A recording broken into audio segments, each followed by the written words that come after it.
Well, hello and welcome back to Couples in Focus. It is so good to be back with you all. So sorry for the hiatus. Life gets busy. You know how it is. Thomas, my friend, how are you doing? Really good. It's been too long, Michael, and I think the listeners are ready for some new content that hopefully we can bring today. Yeah, well, hopefully today's episode will enlighten and enthrall everyone. We're really excited for you all to be here on this journey with us. It's really good to be back in the room with you, Thomas. Yeah. Well, let's go ahead and jump right in because today's episode is going to have a lot for us to talk about, and I think it's going to give a lot of people some relational handholds that will be helpful for them to begin to see their partner maybe in a little bit of a different light. And so, what we're going to be talking about today is bids for connection. Now, obviously, we've been talking about connection since the beginning, and so we know this is really important. But the crazy thing is, bids for connection are so often either completely missed, like one partner is absolutely oblivious, or they're coming in so strong or coming in a harsh way that they go and they really cause a reaction from a partner rather than being seen for the good work they're trying to do. Yeah. And then, even as you say this out, I thought, people might be sitting out there and thinking, what is bid for connection? What are they talking about? And I think, these are little moments where we're trying to get our partner's dedicated attention and have shared moments. Yes. And it can be very, very simple little things, as we talked about before this podcast. Your partner reaching out to hold your hand while you're walking down the street, and you might pull away and walk in front instead, which is then one of these missed moments of connection we're going to be talking about. It could be them asking, how was your day? And you just walking off into the room. Yeah, as a missed moment of connection. It could be them coming, put a hand on your shoulder and smiling at you. These are all moments where they're trying to get your attention and saying, I want to connect with you. And usually these moments start initially in relationships with positive bid for connection, meaning I'm trying in a positive way to get your attention so we can connect. So I just want to kind of put that out so people are like clear, what does that even mean? These, bids for connection that we'll be talking about. Well, and you used an important word that we often use when talking about bid for connection. And actually, I'm going to say everybody knows what a bid for connection is, but we have a different language for it that is often thrown in a negative light. And so if we go back to growing up and we think about school age, and the school would contact a parent and they would say, we need to meet because we want to have to discuss some concerns that we have about your child. They have a lot of attention-seeking behavior. And it was not like, congratulations, your kid wants to connect, right?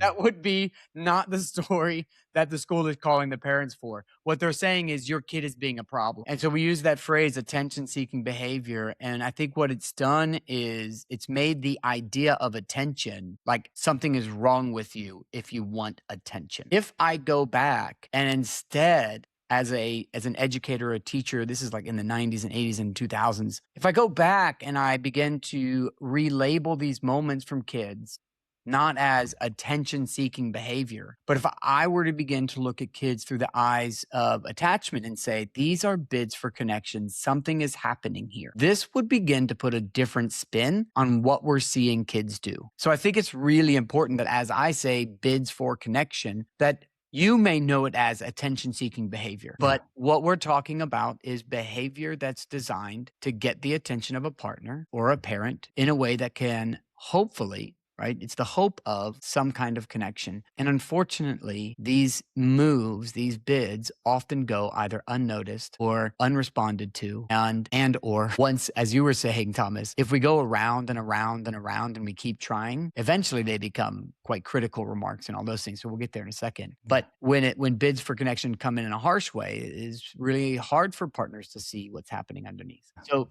let me ask you a question here, Thomas, so we can get started. Why do you think partners miss bids for connection? Like, simple ones as you were naming, just reaching over and turning and touching my partner, or getting home from work today and saying, hey, you'll never guess, like just a small story. You'll never guess what happened at work today. And partner forgets to look up from their phone and says, That's a really good question, Michael. I just want to kind of comment on what you said, because I think it's really important, because often there's a shame around wanting attention in our culture. And I think it's important to understand that as human beings, it's part of our neurobiology.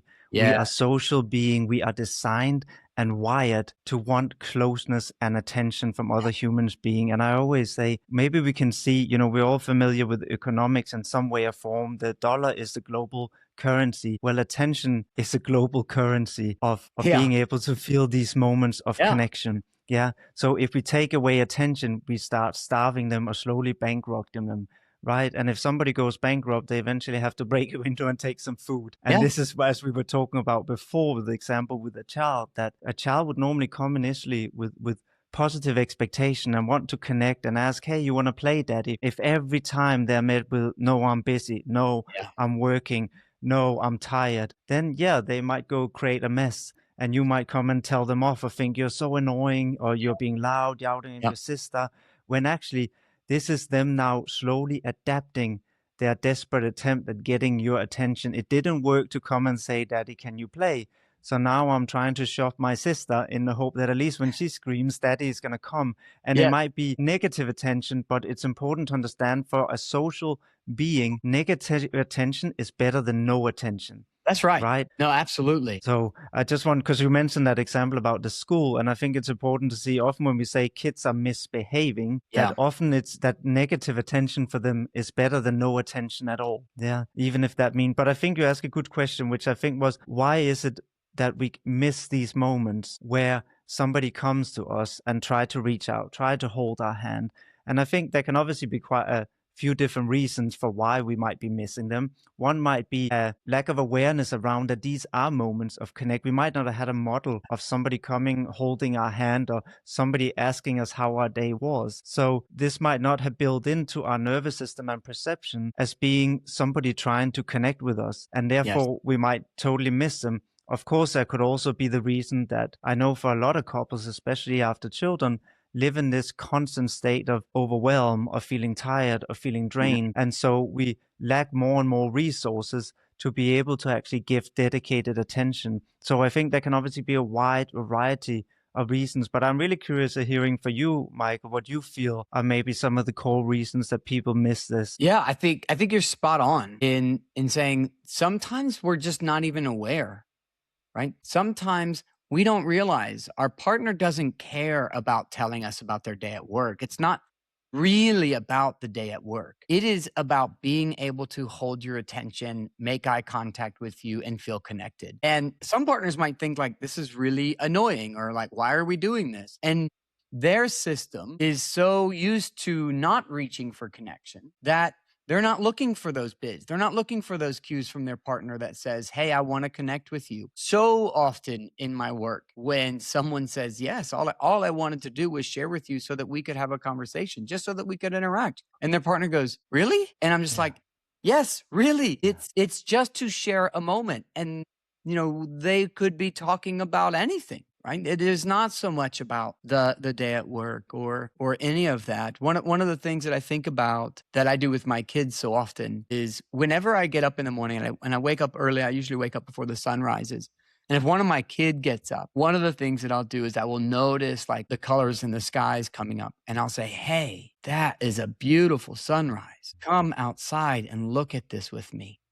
And so they'll come over and we'll stand there, and I will just make a comment about, oh, look at that purple in the sky. Look at how deep that red is or that orange is. And then they'll say something back to me. And they don't realize what's happening here, Thomas. But what I'm doing is just building a moment where we have memories and these moments of touch points, moments, if you will. We're going back in their life. They're going to go, I remember these moments with my dad where we took time out to see a beautiful thing, right? And just enjoy the moment together. And I think that so many partners can have a blinder on to the necessities of life, right? What is absolutely necessary? I have got to work. I have got to make money. We've got to put groceries in the fridge. We've got to pay the mortgage. We've got to keep the lights on, because if those things aren't happening, nothing else is possible.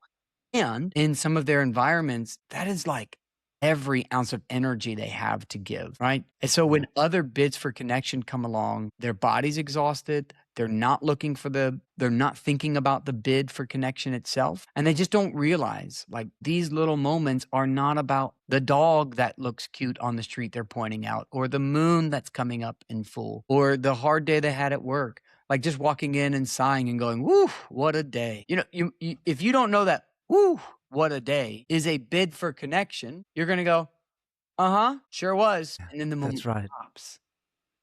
Right? That's right. Do you hear how, like, I guess let me just play that real fast, and I'd love to hear your thoughts on it. Like, listen to this. So this is really for the listeners. One partner comes in and says, oof, what a day. And the other partner says, yep, sure was. Okay, there's some acknowledgement there, but what if instead one partner turned to the other when that partner says, oof, what a day. And the other one says, what a day, huh? Tell me about it, right? What happened? What do you mean, what a day? If there's some curiosity right there. I mean, think about what's going to happen next when we just go, yeah, uh-huh, or when we turn to curiosity and say, what happened today? Tell me about it. That's right. And I really think it's a really important distinction, and people listening can probably even feel the difference Yeah, I in hope that so. when they can probably feel it in their nervous system, or at least some people can. And I think it's this really important part of connection, which is that there are signals sent, but for there to be connection, we also need to know signal has been received and Yes, is right. actually important to the receiver. Yes. And that's why just saying, okay, then doesn't tell me that it has been actually received and that it has Yeah, any importance to the receiver. Therefore, there's not a shared moment, right? And it exactly. can even feel like, oh, I put myself out here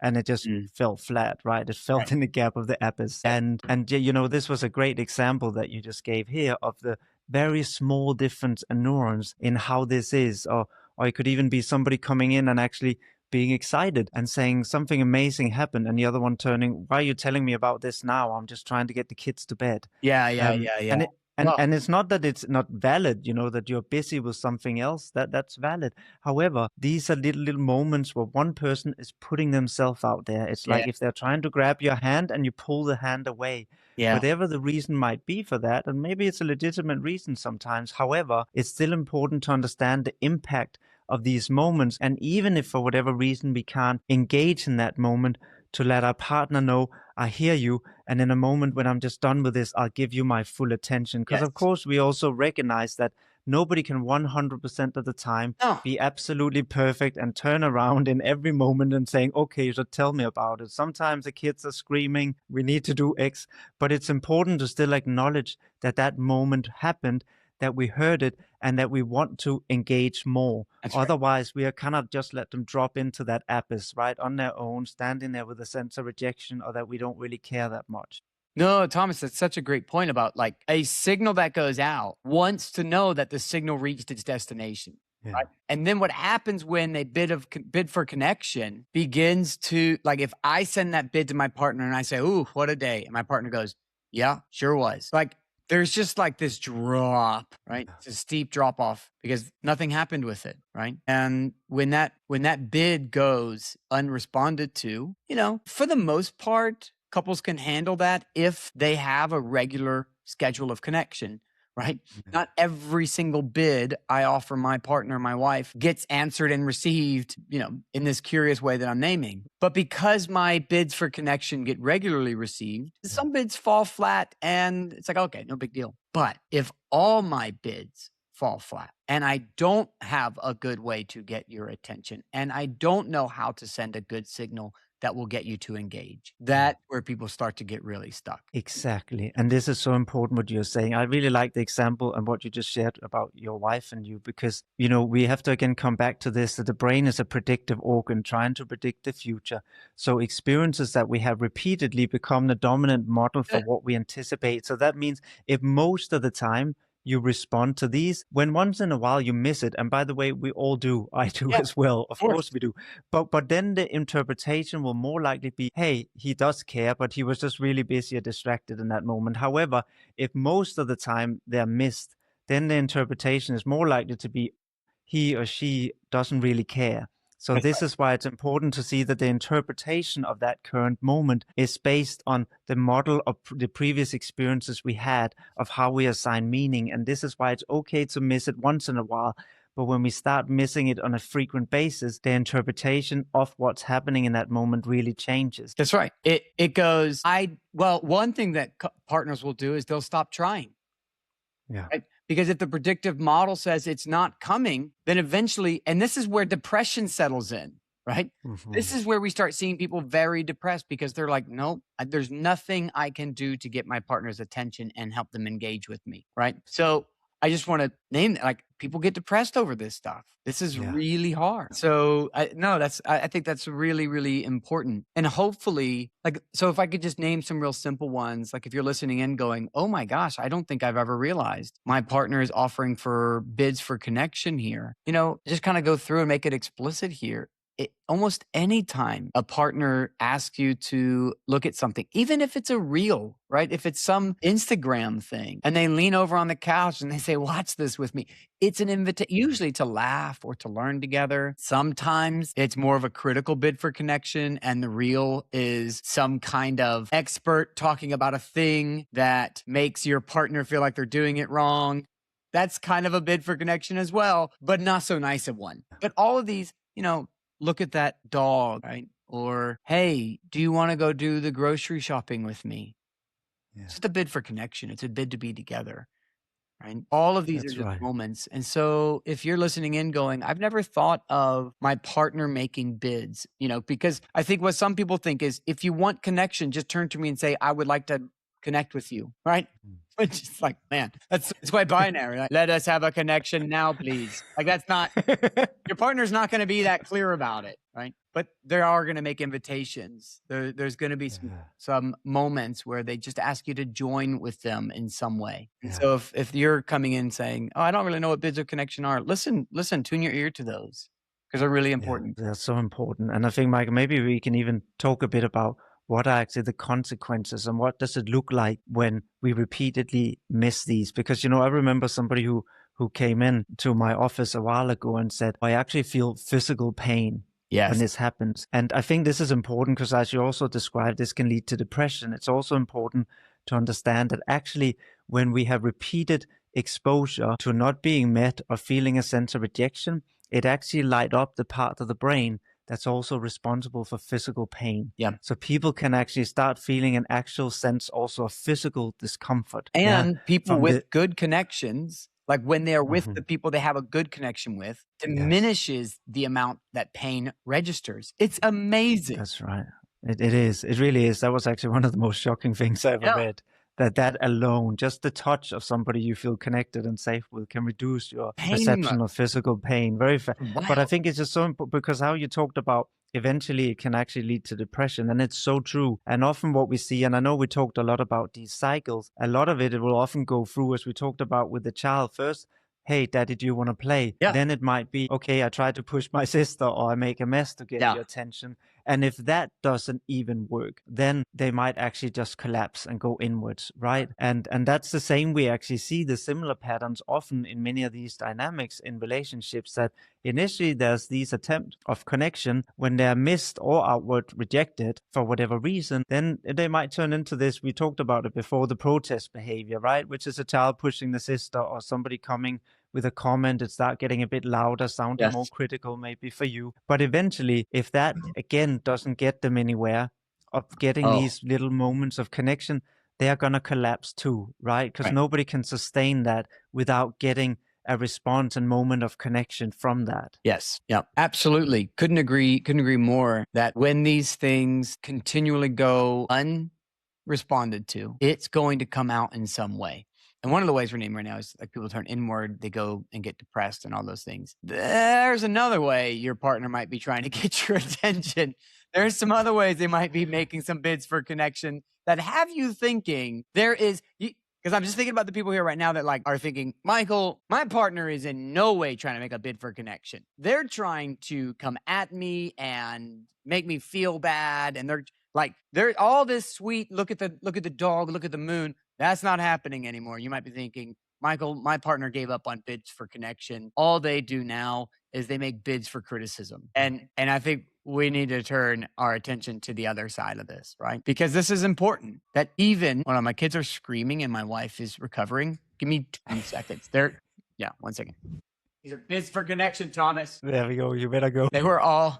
They're all outside and it's absolutely pissing rain. Oh, really? That must be nice in this heat. Yeah. But there's no thunder or lightning yet, so they're got you. Just running around playing.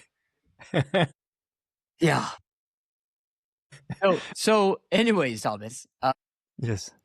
Because it can be difficult to see your partner's criticism, yelling, your partner's criticism or yelling at you as a bid for connection because it's offensive and it pushes you away, and you might be thinking, what? How's that a bid for connection? That's right. And I think, as you said, often we then start misinterpreting what it is that is actually happening rather than see it as actually this has been a slow, because we talked about before that it can actually feels like physical pain. Yes. So imagine for a moment that somebody slaps you, even if it's unintentional, but they slap you again and again and again and again. And at some point, maybe they tried to hold it in, but at some point they had enough of feeling slapped, right? So at some point, they're gonna start coming back. And this is not to blame anyone. It's just to try and create an understanding of the experience that might be happening for one partner who feel these moments are missed and feel rejected or shut down or dismissed again and again and again. That for them, it is like getting a slap on the cheek a lot of the time, right? And at some point, yes, they are gonna then come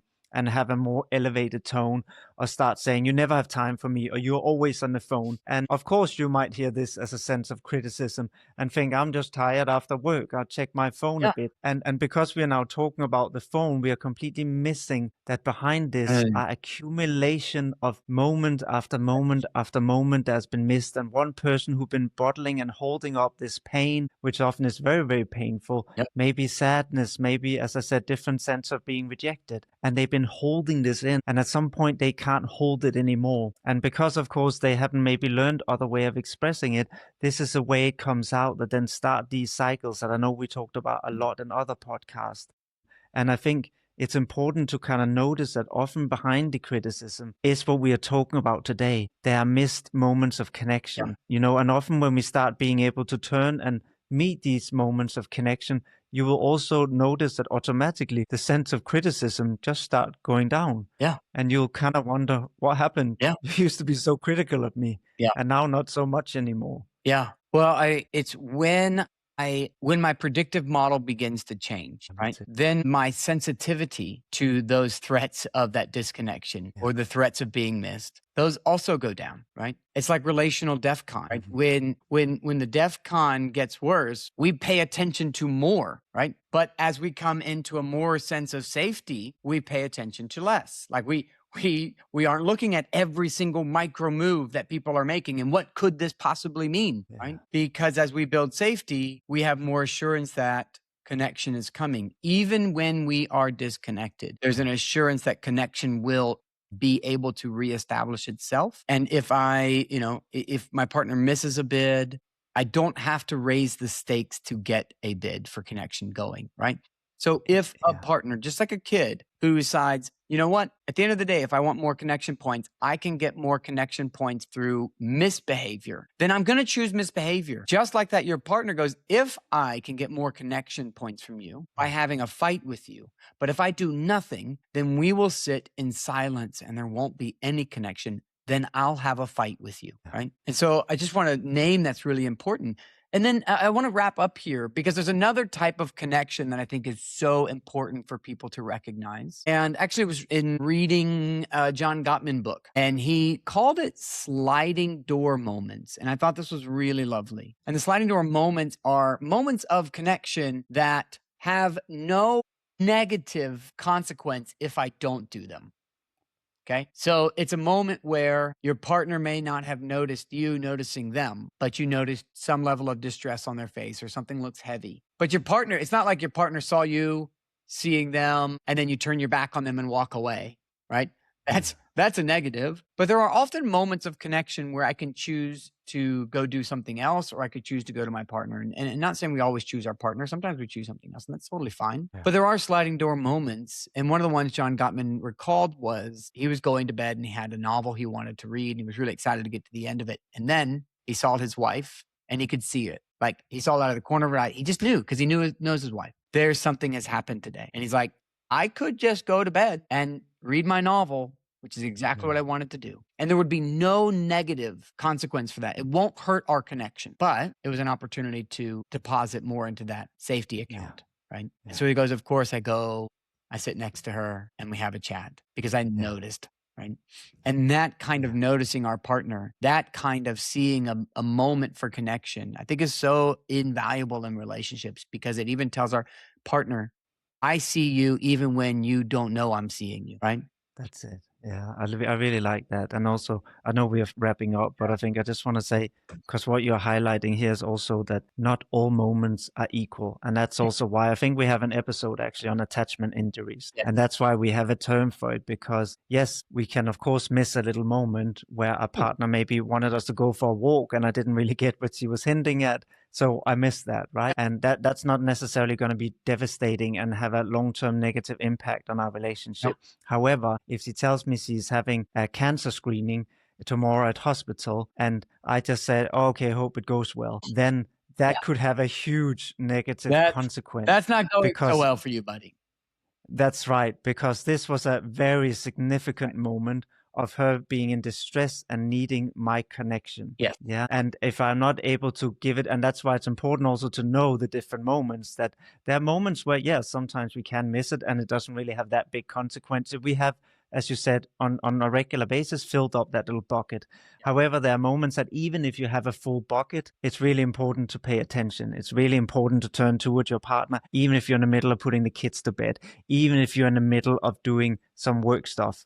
Yeah, there are moments where you just have to turn away from other things and say, I just have to finish this work call. I'll call you back later. Right. Yeah.